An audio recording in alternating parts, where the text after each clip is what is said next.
el favor de iniciar el link con el Facebook. Ya, ok, ya lo veo. Muy bien, muy bien. Pues bienvenidos a todos. Gracias por su compañía en esta tarde soleada, con muy pocas nubes, pero muy bonita. Creo que ya estamos oficialmente en la primavera tlaxcalteca. Muy bonita. Entonces, voy a compartir la pantalla.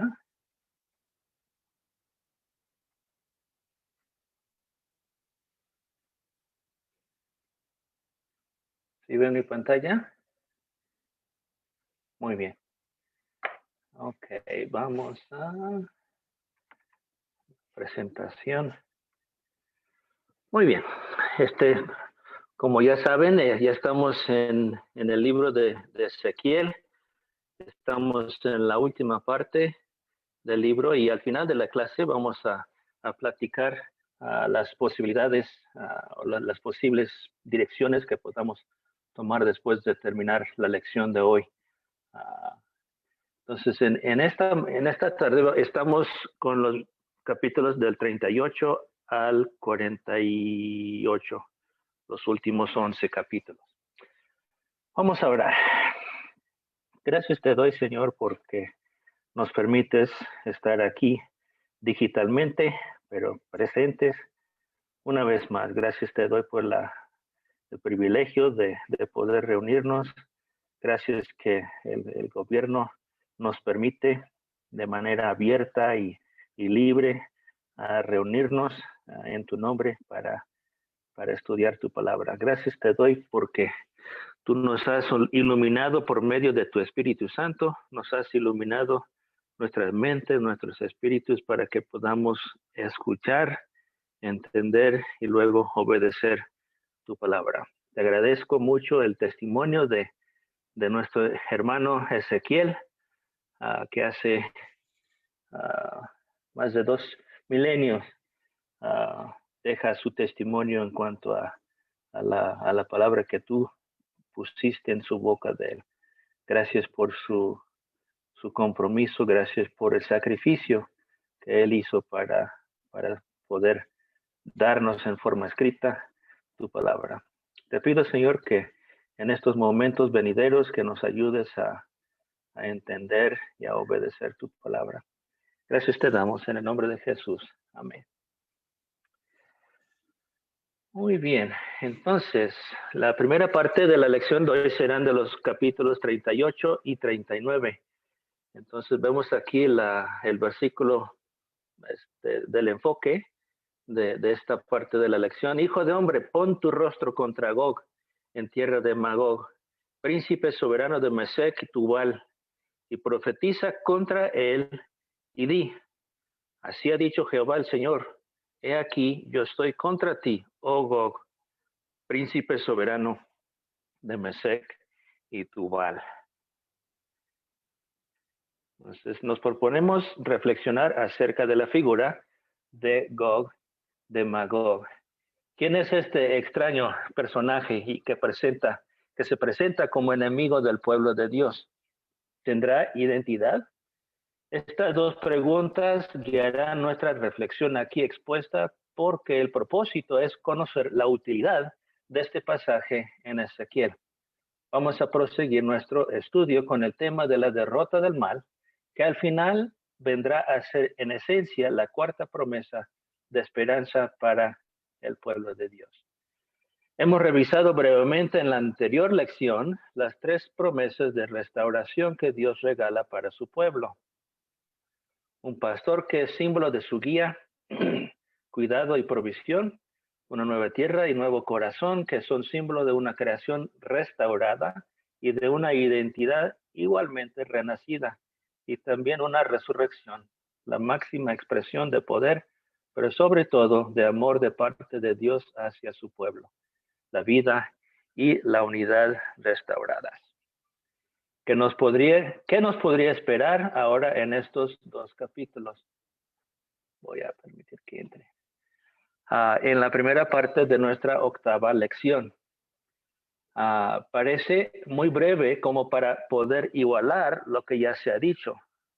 siquiera merecerá nuestra atención este par de capítulos?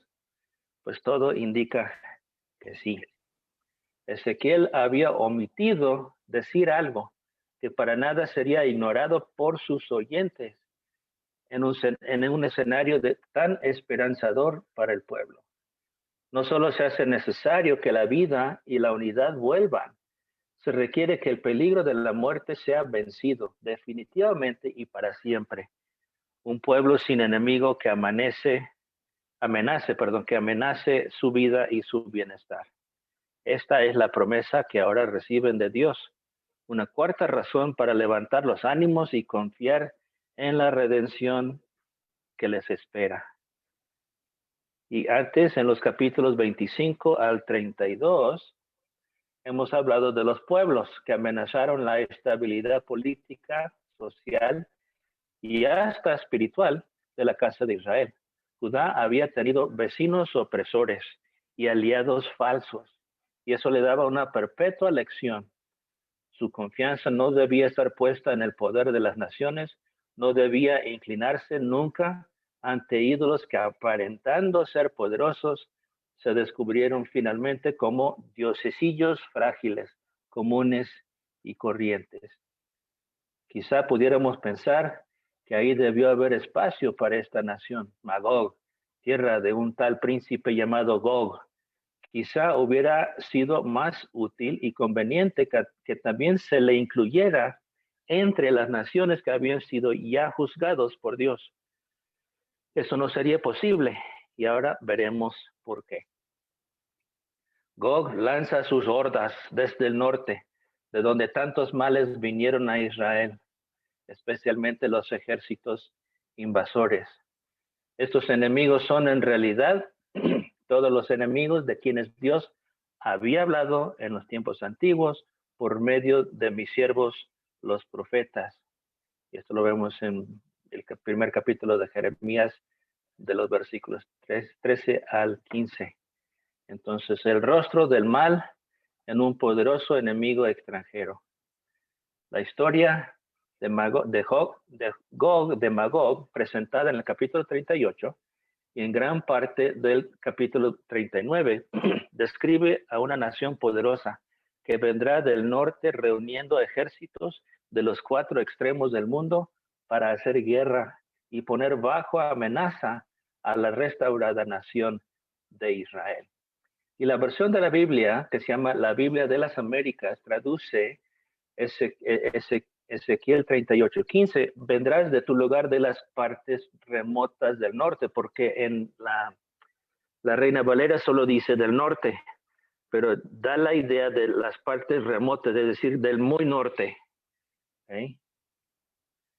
Vendrás de tu lugar, cuando Gog y Magog aparecen en Apocalipsis 20, del versículo 7 al 9, la frase tu lugar de las partes remotas del norte, algunos de los teólogos la interpretan Gog como Rusia y Magog como Moscú, como lugar de las partes remotas del norte. Pero Ezequiel, en el libro de Ezequiel, muchos teólogos la interpretan como un país del norte de Israel, algo un poquito más cercano, como un país del norte de Israel cuyos guerreros feroces vienen como jinetes. Su ejército está compuesto por Gomer al norte, Cus y Etiopía al sur, que forma parte de África,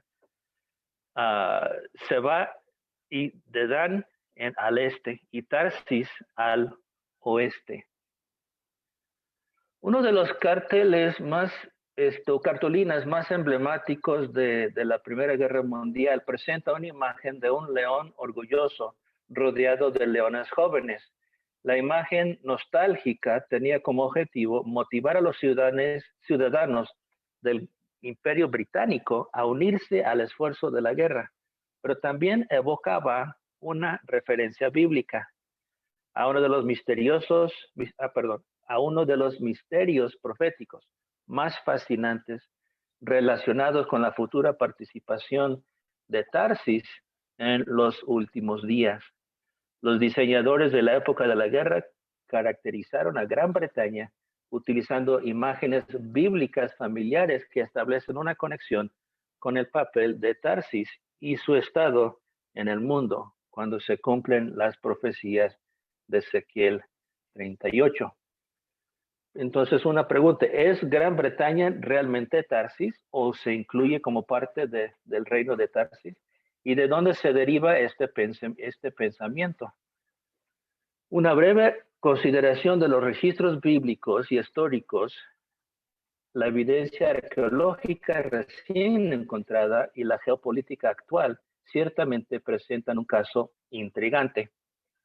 Ezequiel 38 habla de un tiempo futuro cuando la confederación Gog-Magog viene contra Israel y el Dios de Israel. Sabá y Dedán, naciones modernas de la península ibérica, y podemos ver aquí, la península arábiga. Vemos aquí la península arábiga. Son Sabá y Dedán, naciones modernas de la península arábiga. Formalizan una alianza con Tarsis. Y la Biblia retrata a Tarsis como una potencia marítima importante y un comerciante mundial influyente. De hecho, Tarsis desempeñará un papel fundamental en la protección de las aguas comerciales en la región. En Isaías leemos acerca de las naves de Tarsis. Ezequiel se refiere a los mercaderes de Tarsis con todos sus leoncillos. Y esta frase es un modismo hebreo que significa las naciones que han salido de Tarsis. No se puede ignorar el simbolismo nacional del león británico en todo, desde escudos de armas hasta emblemas utilizados por los equipos deportivos nacionales.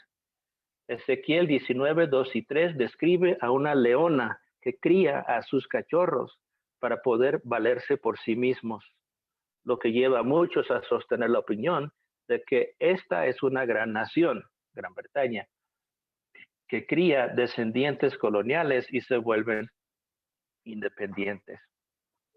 Si Gran Bretaña representa al profético Tarsis, entonces la mancomunidad británica y las naciones nacidas de ella, incluso los Estados Unidos, podrían identificarse como leones jóvenes que se unen y que se alinean con Israel.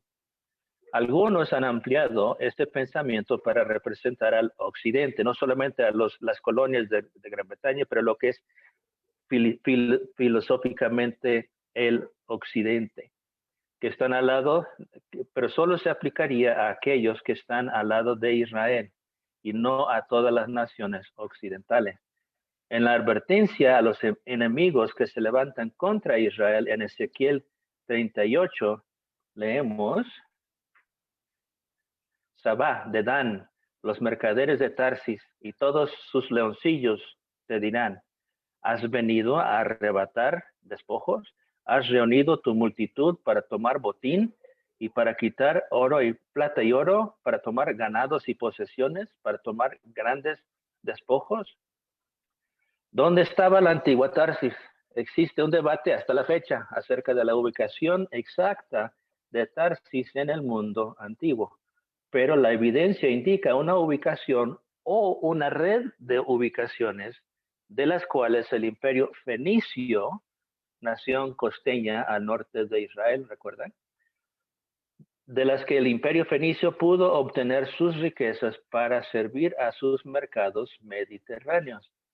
El puerto colonial fenicio de Tiro, una ciudad costeña al norte de Israel, era una superpotencia marítima en ese momento, en aquel entonces, que construía sus propios barcos para llevar mercancías de todo el imperio a una ubicación central antes de distribuir mercancías a los socios comerciales circundantes, como Israel.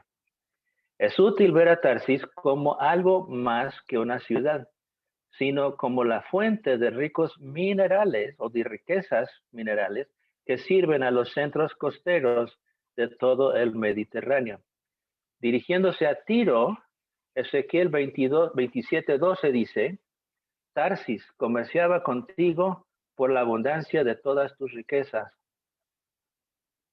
Ahí están la nave de las naves de Tarsis. Tarsis comerciaba contigo por la abundancia de todas tus riquezas, con plata, hierro, estaño y plomo, comerciaba en sus ferias. Y el 27-25 dice, las naves de Tarsis eran como tus caravanas que traían tus mercancías. Así llegaste a ser opulenta, te multiplicaste en gran manera en medio de los mares. Entonces entendemos que Tarsis estaba al oeste de Israel, lo que llevó a algunos historiadores a creer que estaba ubicada en lo que hoy es el suroeste de España. Y aquí vemos en la pantalla, ¿cómo se llama esta península? ¿Alguien sabe?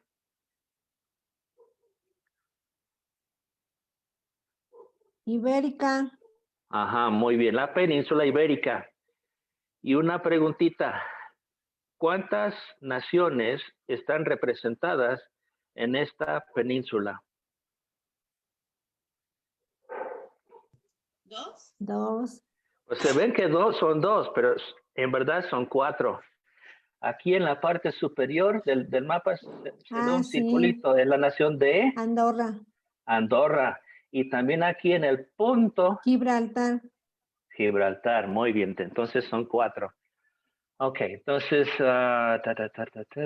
porque los fenicios tenían importantes colonias en el sur de la península ibérica, ricas en minerales, creo que es esta, con Cádiz, ricas en minerales con Cádiz como un puerto comercial vital. Y pueden ver aquí la banderilla de Cádiz, que está después, si uno viene saliendo del mar Mediterráneo en barco, pasando por el estrecho de Gibraltar, tenemos aquí a la mano izquierda la ciudad de Cádiz, que era una ciudad de comercio vital. También hay un lugar llamado Tartessus, una palabra árabe para Tarsis, ubicado en la región cercana a Sevilla. Y la Sevilla se encuentra más o menos por esta región, que estaba envuelto en un antiguo mito como potencia comercial. Muchos, pero no todos, los materiales mencionados en Ezequiel 27 podrían haberse obtenido en el sur de España. Si bien la península ibérica jugó un papel importante en la antigua ruta comercial fenicia, esto es solo una parte del panorama más amplio. Hay mucho más en Tarsis que simplemente ser una ciudad. Recordemos que Tarsis era conocida por sus comerciantes y los artículos que se llevaban a Tiro, a esa ciudad costeña que acabamos de ver. Procedían de mucho más lejos que un puerto colonial conocido.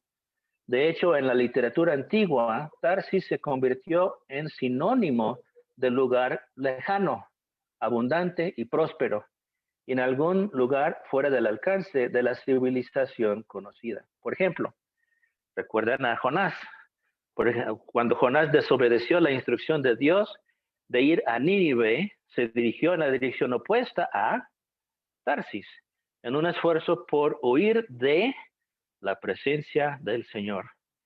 Él tenía la impresión de que existía en algún lugar tan lejos que estaba más allá del alcance de Dios. Luego, todavía no. Así, está. Ok, luego estaba el historiador griego antiguo Heródoto, conocido como padre de la historia antigua, quien, a pesar de haber viajado por gran parte de Europa, creía que el estaño y el ámbar eran traídos de algún lugar desconocido para él. Ahora, el estaño es un metal y es un metal que se combina con otro metal para formar el bronce. ¿Cuál es el otro metal? Que se mezcla con el estaño para formar bronce. Es el cobre. El cobre. Y según una receta que yo vi, son 8 partes de cobre y una parte de estaño. Y los funden, los derriten y luego los mezclan y se hace el bronce.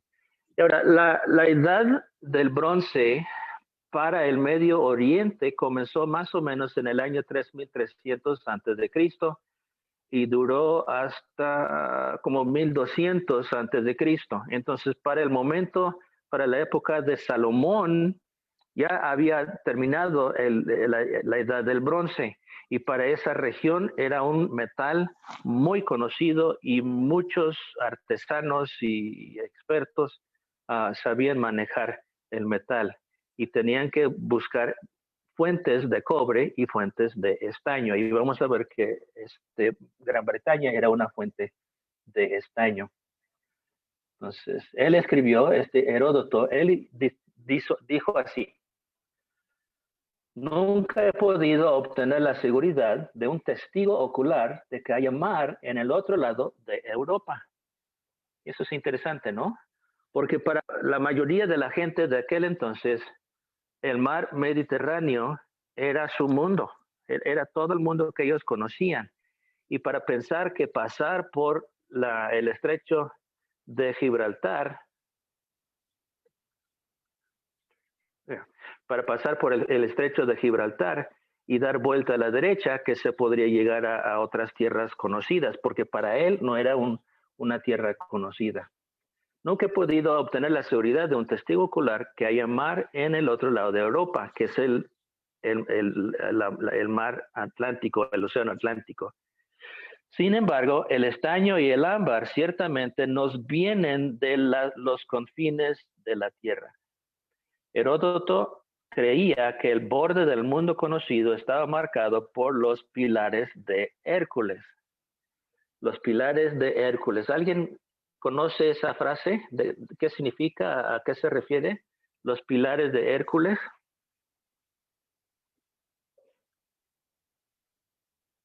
Bueno, vamos a ver. En los brazos. Ajá, tiene que ver. Entonces, ¿alguien reconoce este lugar? Es el peñón de Gibraltar. ¿De Gibraltar? Ajá, el peñón de Gibraltar. Y a lo lejos, esa tierra que se ve es el norte de África. Entonces, el agua que pasa entre aquel lugar en el fondo y este peñón de Gibraltar es conocido como el estrecho de Gibraltar. Y esas dos montañas, montes que surgen, son los pilares de Hércules. Son los pilares de Hércules. ¿Okay? Entonces vemos en el lado de nosotros, esta es una punta o un extremo de la península ibérica que es parte del continente europeo. Y en el otro lado es el continente africano. Entonces, este estrecho sigue siendo una de las vías fluviales más importantes del mundo y es esencial para el flujo del comercio mundial. Durante más de 300... ¿Sí? ¿Pregunta? Aquí tengo lo que usted preguntaba de los pilares de Hércules. Ajá. Son las columnas de Hércules, fueron un elemento legendario de origen mitológico, referido en la antigüedad a los promontorios que flanquean el estrecho de Gibraltar. Ajá, sí, porque se puede encontrar algunas imágenes en el internet que hablan que se ve Hércules entre dos columnas grandes así tumbándolos. Pero como usted acaba de decir, es el estrecho de Gibraltar y el lado de Gibraltar, este peñón de Gibraltar es uno de los pilares y el que está en el fondo, el otro es el otro pilar de Hércules. Muy bien, gracias. De nada. Ok, entonces durante más de 300 años hasta el presente, Gran Bretaña tenía soberanía sobre este importante hito y las aguas circundantes. Y quiero mencionar que la nación soberana sobre este peñón de Gibraltar es Gran Bretaña, no es España, es Gran Bretaña. Entonces vamos a ver un cambio de poder. Fue sobre la base de este comercio que los fenicios establecieron su imperio. Además, nunca fueron a la guerra contra Israel, sino que fueron un aliado de Israel. Entonces, en Primero de Reyes 10:22 vemos, porque el rey tenía en el mar una flota de naves de Tarsis con la flota de Hiram. Una vez cada 3 años venía la flota de Tarsis y traía oro, plata, marfil, monos y pavos reales. Como mencioné anteriormente, el puesto comercial más importante para los fenicios fue Tiro, ubicado en lo que hoy conocemos como Líbano. Aquí se puede ver. ¿Okay? Esta es la ciudad de Tiro. Pues aquí está Jerusalén en el sur. Entonces, Líbano colinda con Israel.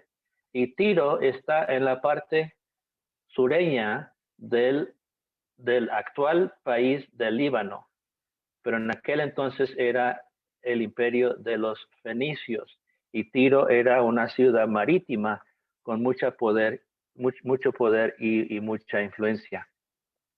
Las rutas comerciales fenicias eran similares a las raíces comerciales bajo el Imperio Británico, lo que llevó a algunos investigadores a concluir que este poder marítimo pasó más tarde a Gran Bretaña. Aquí se ven unos lingotes de estaño, que como ya mencionamos es un metal que se emplea para hacer bronce con el cobre y el bronce, encontrados en Israel. Y han hecho análisis metalúrgicos y el estaño de estos lingotes concuerdan con el estaño que proviene de Cornwall, que se encuentra en la Península Grande en el suroeste de Inglaterra. Otros también han señalado el papel que Gran Bretaña tuvo para ayudar al regreso del pueblo judío a su patria histórica. ¿Alguien recuerda en qué año se realizó ese regreso? El papel que jugó Gran Bretaña en que los judíos alrededor del mundo pudieran regresar a su tierra y formaron el país, la nación de Israel. ¿En qué año? 1948. Perfecto, 1948. Imagínense, después de casi 2 milenios, porque desde la destrucción del templo en el año 70 y hasta 1948, los judíos no tenían nación. Entonces vemos en Isaías 69, ciertamente a mí esperarán los de la costa y las naves de Tarsis desde el principio para traer tus hijos de lejos, su plata y su oro con ellos, al nombre de Jehová, tu Dios, y al Santo de Israel, que te ha glorificado. Entonces podemos ver que esta puede ser una interpretación de que Gran Bretaña jugó un papel importante para el restablecimiento de la nación de Israel, que traer tus hijos de lejos. Entonces la diáspora al revés. Entonces vinieron de todas partes del mundo para vivir en su tierra prometida. Aunque Gran Bretaña cometió muchos errores en su manejo del mandato británico de Palestina, no se puede negar que Gran Bretaña y su mancomunidad y luego Estados Unidos primero ayudaron a que el sueño sionista de Sion se hiciera realidad. Entonces volvamos al capítulo 38 de Ezequiel. Entonces, Gomer al norte, Cus y Etiopía al sur, Saba y Dedán al este y Tarsis al oeste. Todos eran pueblos temidos, poco conocidos y bien alejados del mundo conocido de aquel entonces. No eran potencias como Egipto o Babilonia, pero el desconocimiento de detalles respecto a ellos hacían creer cosas espectaculares, como que estaban situadas en los confines del mundo. Eran pueblos peligrosos por ser impredecibles. Pero es sorprendente que aparezca aquí la primera mención de una nación que nunca antes se había referenciado en los textos bíblicos. Todas las anteriores naciones en alguno que otro escrito de la Biblia ya habían sido mencionadas, aunque se les desconocía, por lo menos se les reconocía como pueblos ubicados. Eso no sucedía ahora con Gog de Magog. Este personaje y su nación eran desconocidos. No se les había llegado a mencionar antes y de hecho no se les volvería a mencionar después hasta el Apocalipsis de Juan. Entonces, ¿quién era Gog? ¿Quién era su tierra Magog? Ha habido desde siempre muchas propuestas al respecto. Hay interpretaciones diversas que ven en ellos a un enemigo de la antigüedad desconocido, referenciado como la Mancha Negra, que los sumerios conocían y temían siglos antes de que la historia de Ezequiel tuviera lugar, o como los pueblos del mar que habían puesto fin a cananeos e hititas siglos antes y que también no eran identificables. Interpretaciones que apelaban a la composición de la palabra hacían creer que muchos han llegado a afirmar que se trata en realidad eran los habitantes de la antigua ciudad de Babel. Por la posición geográfica y el estudio de los pocos detalles que ambos capítulos nos ofrecen, hay también quienes creen que se trató del reino de Lidia y de su rey. Años y años de interpretación en el judaísmo y el cristianismo hicieron creer que se referían al imperio romano, los galos que vienen de la península ibérica y de Francia, considerados celtas, que es el término que se emplea para los primeros residentes de Inglaterra y de esas islas, o a los godos y los visigodos. Cada propuesta apelaba a un argumento que intentaba ser convincente. Hasta la fecha, las interpretaciones no han cesado. Los acontecimientos históricos del siglo pasado pusieron nuevamente de moda la tarea de encontrarles un destinatario contemporáneo. Ahora, hay quienes pensaron en Rusia durante la Guerra Fría, de la última parte del siglo pasado, o algún otro país que se presentara como enemigo del Occidente. Pero si tras siglos y siglos de búsqueda no identificamos esta palabra profética del Señor en labios de Ezequiel, ¿a quién entonces nos referimos? Un escritor cristiano llamado Agustín de Hipona renovó la interpretación de este pueblo no identificado antes. Para Agustín de Hipona, Gog y Magog eran un símbolo, pero no uno que representara a una nación tras fronteras. Eran un símbolo del mal que bien podría hallarse al lado de cualquiera. Para Agustín, Gog y Magog eran el peligro diario que ponía en amenaza la vida del creyente en Cristo. Quizá Ezequiel no tenía en mente tal idea a la hora de plasmar su relato, pero es seguro que el profeta no estaba dedicando a una sola nación su profecía. Tal como Ezequiel describe a Gog de Magog, pueden hallarse en el personaje rasgos y características de varios pueblos ya mencionados. Es una nación poderosa, tiene un mal pensamiento que le hace considerar el abuso, el aprovechamiento, el saqueo y el exterminio de los pueblos débiles. Es ambicioso, conspirativo con otros pueblos y se enaltece con orgullo y vanidad como potencia del mundo. Es Gog de Magog verdaderamente un signo de todo el mal combinado en el mundo. Esta cuarta promesa de Dios para el pueblo de Israel haría que la gente tuviera fe y seguridad en que la amenaza de un poderoso enemigo invasor que viene a destruir nuevamente su nación. No tendrían nunca más que tener miedo a perderlo todo. El mal en el mundo representado por la potencia y el ejército más destructor, sanguinario y salvaje de la historia será finalmente derrotado por Dios y su pueblo no volverá a conocer la desolación. La historia de Gog de Magog es un eco primitivo para el desarrollo de la apocalíptica posterior de Daniel y del apocalipsis que conocemos. Es el anuncio del mal derrotado y el triunfo de Dios y su pueblo. Es esperanza para quien vivió y vive anhelando la restauración del Señor como libertador de las violencias y los abusos que hoy y antes parecen infinitos. Dios pone delante de su pueblo la seguridad de que esto no será así por siempre. Él acabará con el mal, la muerte, el dolor, la enfermedad y el sufrimiento. Y el pueblo puede tener confianza de nuevo. Entonces, aplicación para la vida diaria de estos dos capítulos.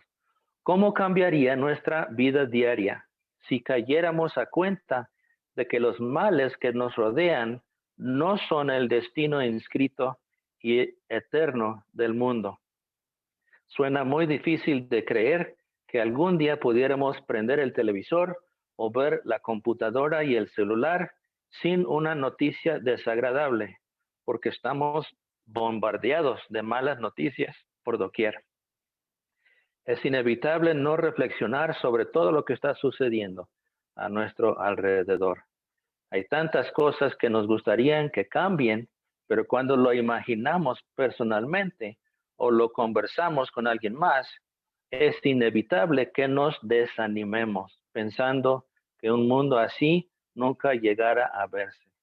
Pareciera ser un sueño muy lindo, pero al final simplemente eso, un sueño. Entonces, vivir con esperanza en un mundo rodeado de violencias e injusticias es algo difícil, aún todavía más cuando uno no solo es espectador, sino también protagonista. Convertirse en víctima de la maldad no es algo muy difícil tampoco en estos días. Entonces, ¿a dónde va a llevarnos la reflexión de estos, de estos dos capítulos, si no es a la esperanza? La descripción bélica de Ezequiel en estos dos capítulos no son relatos de ciencia ficción para entretener, son afirmación de un hecho seguro inscrito en el destino de la historia de nuestro mundo. Dios venció, vence y vencerá sobre la maldad. Las violencias y abusos sí tienen fecha de caducidad. El sufrimiento y el dolor no son nuestro destino eterno.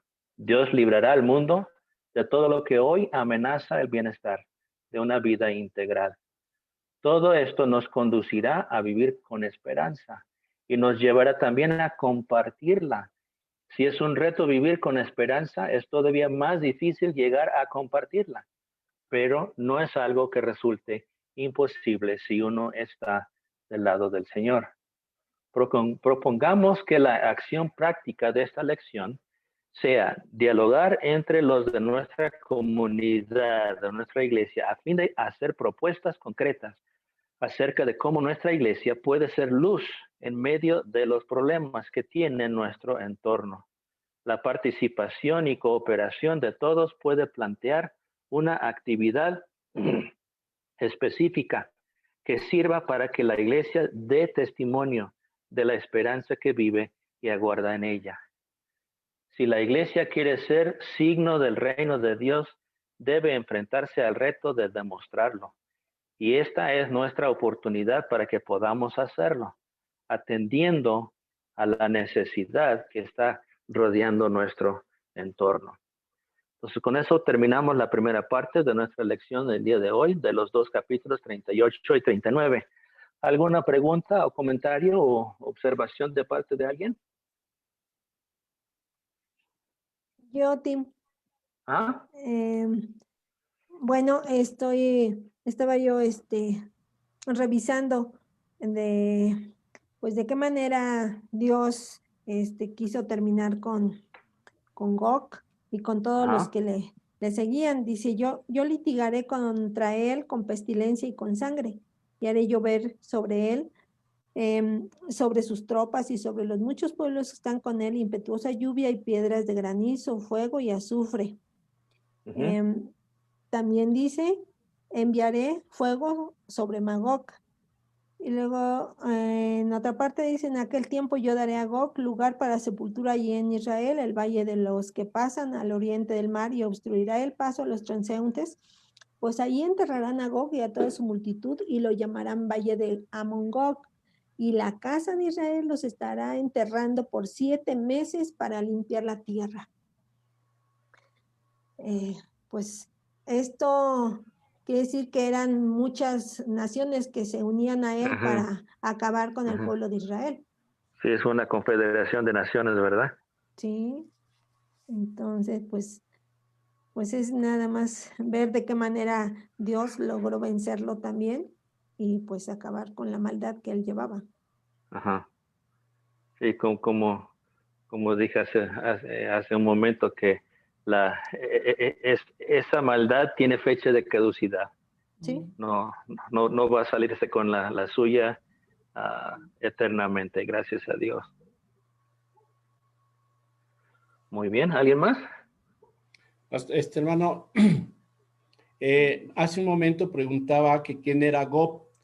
Gog probablemente es el príncipe, o es el príncipe, así dice. Es el príncipe. Sí, Magog, su tierra.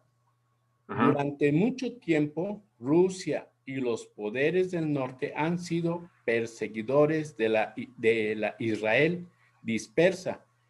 Y el hecho de que la destrucción se produzca en conexión con el intento de exterminar al remanente de Israel en Jerusalén resulta congruente tanto con la justicia divina como con los pactos de Dios.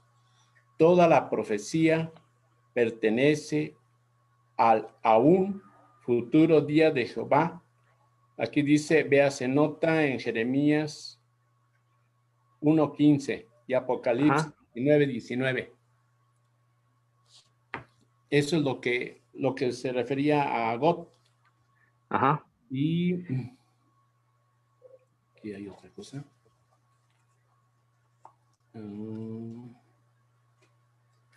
No, pues nada más. Nada más. Muy bien, porque a lo largo de muchos años, de décadas, yo he escuchado interpretaciones bíblicas de parte de muchos evangélicos diciendo que Gog y Magog son representados en la actualidad por Rusia. Y hasta algunos dicen que Magog es de Moscú. Y como usted acaba de mencionar, que todas esas naciones del norte extremo han perseguido, los rusos, los alemanes, los polacos, han perseguido, han torturado al pueblo judío a lo largo de los siglos, de los milenios. Y vemos su manifestación más fea últimamente en el holocausto que hicieron los nazis de Alemania, y también los rusos. El gobierno ruso también se abusó mucho del pueblo judío, y es muy triste. Entonces, para mí, yo no tengo mucho conocimiento de cómo interpretar las profecías que todavía son para nosotros profecías futuras. Pero estoy muy de acuerdo con eso de interpretar Gog y Magog como los del norte y de Rusia. Para mí tiene mucho sentido. Sí. Gracias, hermano. Muy bien. ¿Alguien más?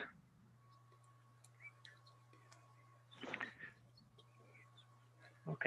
Entonces, a continuación vamos a considerar los últimos 9 capítulos de Ezequiel. Entonces dice, otro mundo es posible. Entonces, en Ezequiel 40, versículo 4, y me habló aquel varón diciendo, hijo de hombre, y Ezequiel es el hijo de hombre, ¿verdad? Que en toda la Biblia, cuando Dios le habla a Ezequiel, le dice, hijo de hombre, mira con tus ojos y oye con tus oídos y pon tu corazón a todas las cosas que te muestro, porque para que yo te las mostrase, has sido traído aquí. Cuenta todo lo que ves a la casa de Israel. Entonces, el propósito de nuestra consideración de los últimos 9 capítulos de Ezequiel será reafirmar y redescubrir la maravillosa alegría de la esperanza prometida por Dios en nuestro libro, es decir, el libro de Ezequiel. Desde el inicio de nuestro estudio del libro de Ezequiel hemos ido conociendo el hilo argumental de la historia del ministerio profético de Ezequiel. Denuncia, sentencia y restauración. Y ese es un ciclo que hemos visto a través de los libros de los profetas mayores, Daniel, Isaías, Jeremías y Ezequiel. Vemos este ciclo. Y también en los profetas menores de Joel y los demás, Dios denuncia el pecado que él ve en el pueblo de Israel o de Judá. Y luego proclama sentencia y luego llega la restauración. Y podemos ver esto no solamente en el exilio que se realizó para la nación de Israel en el año 740 a.C. y para la nación del sur de Judá comenzó en el 607 y terminó en 586, creo. Podemos ver ese ciclo durante ese exilio, pero también en otras épocas. Esto habría de llevarnos ahora a una reflexión que se concrete en fijar atención a las acciones concretas de la restauración que Dios prometió. Nuevas instituciones y su gloria de vuelta a vivir en comunidad con el pueblo. Entonces, las visiones del profeta nos trasladan ahora a un escenario renovado y abundante en esperanza. Estos últimos 9 capítulos de Ezequiel describen un nuevo templo, una nueva forma de servir y alabar el nombre de Dios y una nueva tierra y ciudad donde Él morará con su pueblo. ¿Pero por qué lo hace? Se podría pensar que quizás hubiera sido suficiente con las anteriores visiones de restauración. Y eso lo vimos en los capítulos 34 y 37. Pero entonces, ¿qué propósito tendrían estas visiones que describen detalles tan específicos de medición y detalles sobre el nuevo servicio religioso en el templo? Vamos a proponer una relectura de este pasaje que pueda responder a estas y otras preguntas. Entonces, el primer versículo del capítulo 40 nos sitúa en el contexto de la visión. Corría el año 573 y Ezequiel y los primeros deportados estaban cumpliendo 25 años de exilio obligado en una tierra que no era amable con ellos. Y sin embargo, esto no era lo peor. Lo peor es que estaban cumpliendo también 14 años de vivir con la idea de no tener a dónde regresar. Ya no había Jerusalén que les extrañara. Ya no había ya un país que les esperara. Brinqué uno. Aquí, perdón. Ya no había Jerusalén que les extrañara. Ya no había ya un país que les esperara con los brazos abiertos, porque su reino había sido destruido. Ezequiel y el pueblo exiliado tuvieron que aprender a vivir con la idea de que habían quedado muy atrás los días de oro de su pueblo y el presente había sido muy duro, pero al final fue justo. En suma, los ánimos y la fe de todos se encontraban por los suelos. En un contexto así, se hace urgente que la voz de Dios levante a su pueblo. Y eso fue lo que finalmente hizo el Señor cuando volvió a tomar con su mano a Ezequiel y lo trasladó en visiones a la tierra de Israel. Ezequiel vio sobre un monte alto lo que parecía una nueva ciudad en Israel. Era una nueva Jerusalén, muy diferente a la que él pudo conocer en el pasado.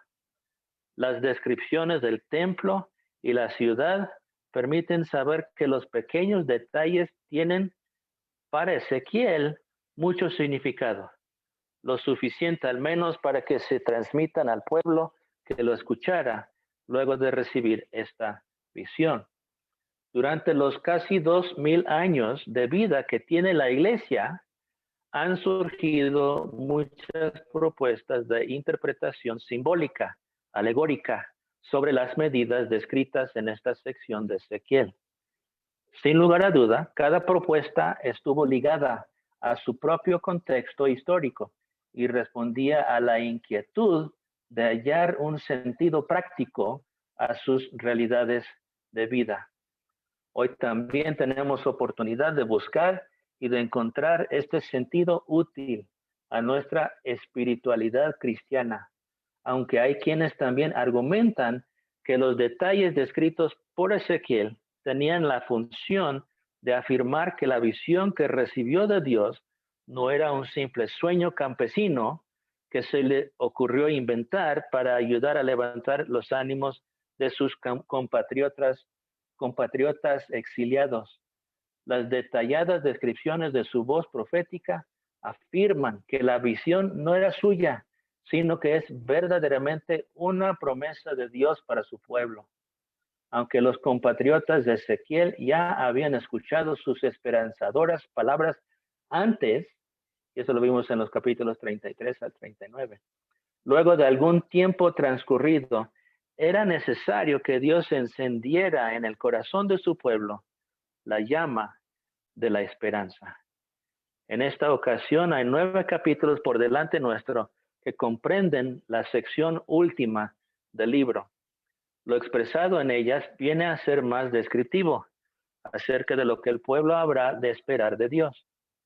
Si bien ya Dios había dicho que sería su pastor, que les daría una nueva tierra junto a un nuevo corazón, que los resucitaría y que finalmente los libraría de todos los males del mundo, todavía estaba faltando algo. De una forma u otra era necesario que su promesa fuera más descriptiva y se sintiera más tangible todavía. Las visiones de Dios entonces responden con el detalle y la tangibilidad solicitada. Se describen a continuación 3 instituciones que están totalmente renovadas, aunque parecen muy familiares para el pueblo: el templo, el culto y servicio religioso, y por último, la ciudad. Estos 3 pilares serán los cimientos sobre los que Dios construya ahora su obra redentora. Formará así con el pueblo una estrecha relación comunitaria que los vinculará. La primera institución que Dios levantará será el templo. Será un segundo templo más grande y majestuoso, incluso el que había sido levantado por Salomón y destruido por Nabucodonosor. Esta sección comprende la descripción establecida en la sección de los capítulos del 40 al 43. Básicamente, la mitad de este apartado está dedicado a detallar las medidas exactas y los detalles más pintorescos de este ideal segundo templo de Israel. Resalta que Dios no tome absolutamente nada del templo anterior, pues pudo haber tomado siquiera los cimientos o parte de las ruinas desoladas para comenzar esta nueva construcción. Pero en realidad, esto no fue así en la visión de Ezequiel. El nuevo templo que el Señor levanta está construido sin haber tomado algo del templo del pasado. Se entiende que esto es así por cómo se había blasfemado su santo nombre antes, ahí con la realización de cultos idolátricos dentro del mismo templo. Eso es para mí es algo inimaginable, que cómo se atreverían. Y esto es en los capítulos 8 al 11. Entonces, una vez que Ezequiel atiende a admirar el nuevo templo y su organización, capítulos 40 y 41, y también una vez que ha visto cómo el Señor ha contemplado incluso nuevas edificaciones, capítulo 42, ahora se verá cómo es que esta nueva institución permitirá que la gloria de Dios regrese también, capítulo 43. Entonces, en los capítulos 44, 5, En los capítulos 44, 45 y 46 están ahí para describir cómo ha de realizarse el nuevo culto a Dios. Ezequiel ha sido considerado junto a Esdras como el padre del judaísmo por haber contribuido a reformar la religión de su pueblo. En esta sección notamos por qué es que se ha dado este título al profeta. No olvidemos ni perdamos de vista que Ezequiel proviene de un linaje sacerdotal, es decir, que sus padres y sus antepasados eran sacerdotes, por lo que conoce bien los antiguos ritos y el culto que se ofrecía al Señor.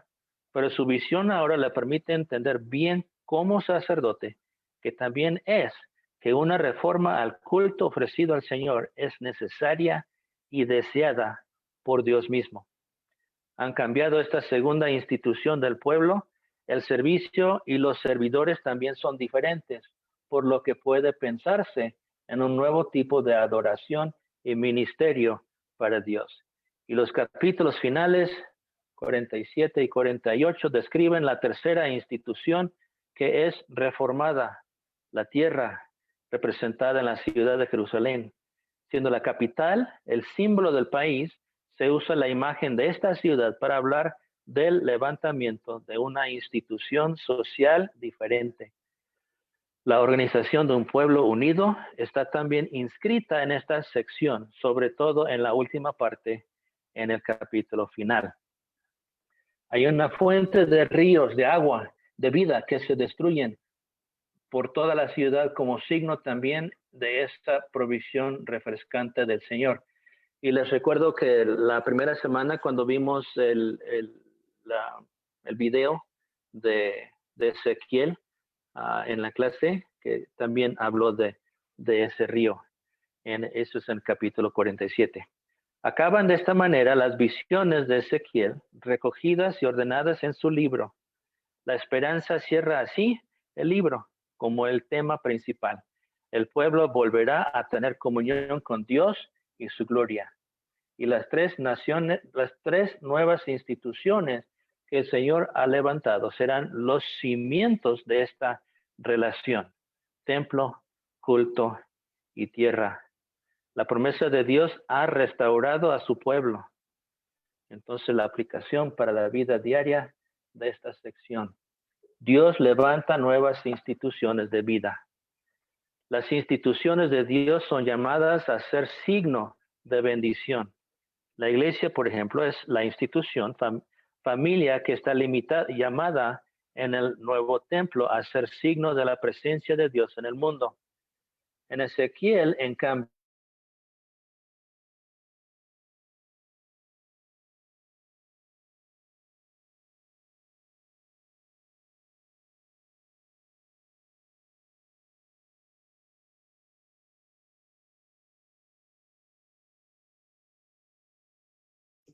Hermano Tim, no lo escuchamos.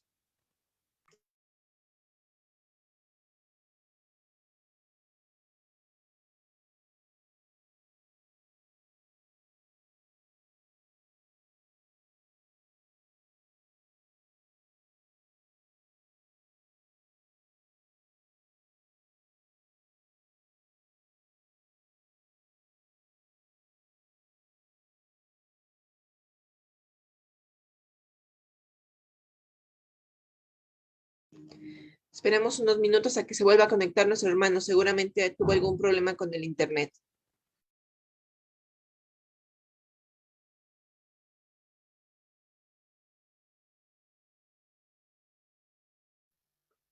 Gracias, hermana. Esperamos un poco.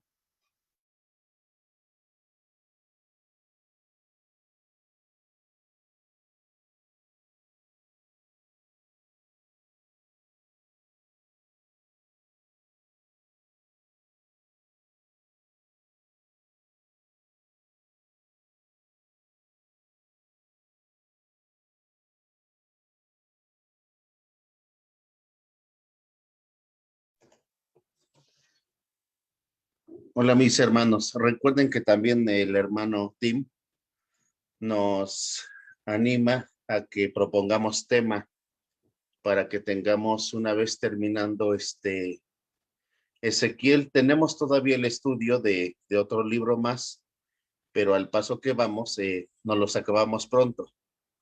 Pero por eso nos sugería él que pudiéramos proponer algunos temas para que, si le es posible, empecemos ya de aquí a 15 días con el nuevo tema. Recordemos, pastor, buenas tardes.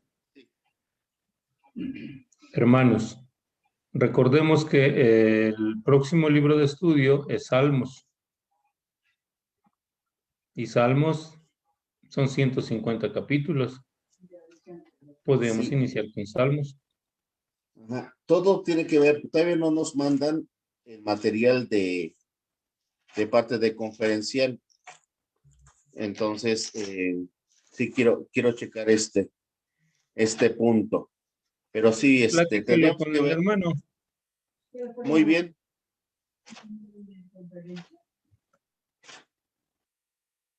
No escuchamos, pastor. Yo creo que nuestro hermano Tim ya tuvo problemas de plano con los aires que hoy estamos. Entonces, pues, vamos finalizando. Yo creo que la clase, mis hermanos, de aquí a 8 días ya estaremos puntualizando algunas dudas más que pueda haber. Pero sí, seguramente, porque también nuestra hermana Joca se quedó sin señal. Entonces, seguramente les está costando trabajo regresar. Pero vamos a terminar nuestro estudio de esta tarde.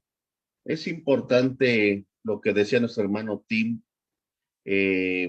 a veces aventurarse en tratar de interpretar con lo que tenemos a nuestra disposición es muy difícil. Y sobre todo, sí, cuando vemos, por ejemplo, él comentaba acerca de la Segunda Guerra Mundial y el Holocausto judío. ¿Se acuerdan ustedes quiénes son los que los hicieron atravesar? Era precisamente Alemania, donde se supone que es donde se dio origen la Reforma.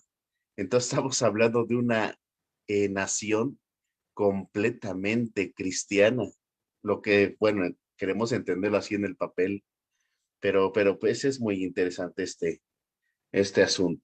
Vamos a terminar, mis hermanos, en oración. Que Dios les siga bendiciendo. Padre Santo, gracias por tu bondad, gracias por tu misericordia, gracias, Dios, porque siempre levantas personas que sean sensibles a tu llamado. ¿Quién irá? ¿A quién enviamos? Y nuestro hermano Tim levantó la mano. Heme aquí, Señor.